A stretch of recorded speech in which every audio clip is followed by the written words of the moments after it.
Hi, my name is Pietryga. Today I'm doing a short presentation on how to increase store profits by maintaining high standards when preparing pizza in Domino's stores. So it all starts with the toppings. First is overtopping, and the second is undertopping. What typically happens when you overtop a pizza, you put a little extra on than what should be on that pizza. When you undertop a pizza, you put less than what is stated by Domino's. What happens when you overtop a pizza is you start to cut into that small margin that's on each pizza. If you undertop a pizza, what tends to happen is that customers are unhappy and they are less likely to come back to your store and buy more pizza. So first here, let's take a look at the margins of a pizza. Here I have a pie chart. The small slice represents the cost of ingredients, and the full pie represents the full price the customer is paying. So the cost of ingredients makes up about 15% of a $12 cheese pizza. So let's look at the pricing chart for that $12 cheese pizza. First topping is the mozzarella cheese. It is $1.10. And then you got the basil, tomato sauce, salt, and that all adds up to $1.77. And it has about a 580% markup. Pizza cheese makes up double the price of any other ingredient that goes onto a pizza. And it is one of the more overtopped and undertopped items that I have seen go into the oven. So you may be asking, why is this happening? First off is the lack of training, and that starts with management. When I was first hired in as a driver, I was just trained on how to drive, but not do anything else inside the store. When I made pizza, I was just asking questions on the fly, so it was more on-the-job training. So when I would put cheese onto a pizza, it was usually undertopped or overtopped. So let's take a look, and then the second reason is no regular inspections. Right now, a typical inspection happens every 6 months, so there's 2 a year.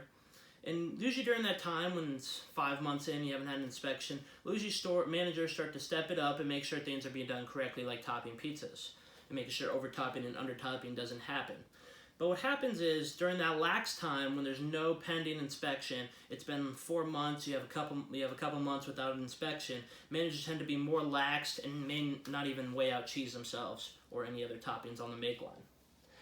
And the third reason is no incentives for employees. The only incentive right now is for management. Once a year, they get a cut of the store profit, a small cut of the store profit once a year. But for minimum wage employees, which is usually the average wage of a new employee there, they get no other incentives besides just working there. So typically, they have no incentive for wanting to do things correctly. And what tends to happen is they tend to not care, and they just throw pizza cheese on how they like it just to get the pizza through the oven. My fourth one is making mistakes. I've seen it a lot. Mistakes happen every night. It will happen. But what needs to be done, what happens is with mistakes is when you throw a mistake pizza that's missing a topping, has an additional topping, it gets thrown through the oven, thrown on the top shelf when it comes out, and then then it gets thrown away. All that money, all the toppings, the dough, just gets thrown in the trash can, and then you still have to remake the pizza that could potentially be overtopped and undertopped and lose even more money. And my final reason is the lack of employees when busy. On a typical Friday night, you usually have a full staff. They make sure Friday nights are always busy, and they always have a full staff for that night. But what I've seen happen is on Monday nights, let's say 6 o'clock, you maybe have 2 employees. I've seen 2 employees at one time, one on the make line and one cutting pizzas. So if we get busy and unexpected busy, which Mondays aren't usually busy, what tends to happen is that the person making the pizzas will make them as fast as possible, then throw them in the oven, which common mistakes will happen. Overtopped and undertopped is very common during this time, and pizzas are not made correctly. So what are the solutions to the problem? Here's some of the solutions I came up with. Enhanced training. I would start with the managers at the top. I would start with video training. Video training is a cheap and efficient way to make sure they know how to do everything right, and know how much each topping goes onto a pizza before they even head to the make line. Then the second phase would be on-the-job training, and start with the pizza making, because that is the most important process, and make sure they know that each pizza and how much each should get on it. My second is increased inspections.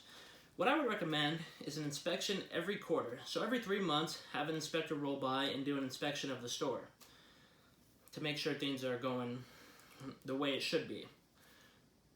And then another thing that should be recommended is self-inspections. A manager should have the same checklist as an official inspector and go through the same list just to see where they're at every 2 weeks, just to make sure things are being kept and done correctly.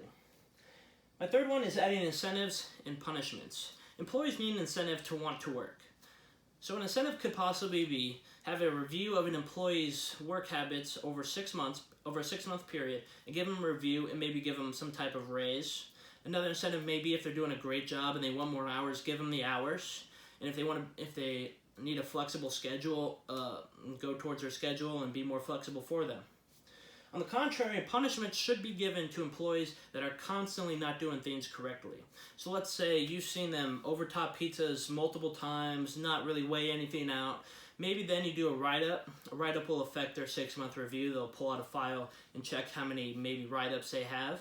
Another one is reduce their hours. Maybe they want 30, you give them 20, 25 hours because they're not doing things how it should be done. And the final reason, and the final punishment could be a possible, be less flexible to their schedule, like if they want certain days off, give them less hours overall, so just be less flexible overall.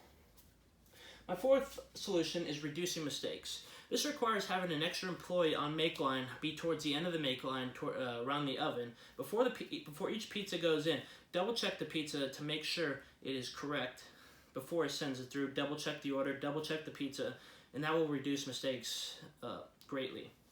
And my final is having a sufficient amount of employees working on every night. This requires a general manager to make sure every night's staffed. And if you do not have enough staff on payroll, make sure you hire more staff, have more interviews, and make sure you have workers available, or possibly have workers on call if it gets busy and you need someone quick that can get in. So to wrap it up, where do you start? Where do you start to reduce undertopping and overtopping of pizzas? I would start with the training. Training is the most vital part to a new employee that's in a new environment to learn it. So I would start with video training for every new manager to make sure they know exactly how everything should be done, and then on-the-job training, etc. But for new employees that are hired, I recommend the same video training to make sure they know how everything is done. But this way, when they get the walkthrough of how things are done, the manager will be able to greatly help them when making pizzas and not learn some shorthand technique that would make things go quicker but not be done correctly. And I would say this is more of like a trickle-down kind of training. All right. Thank you for listening.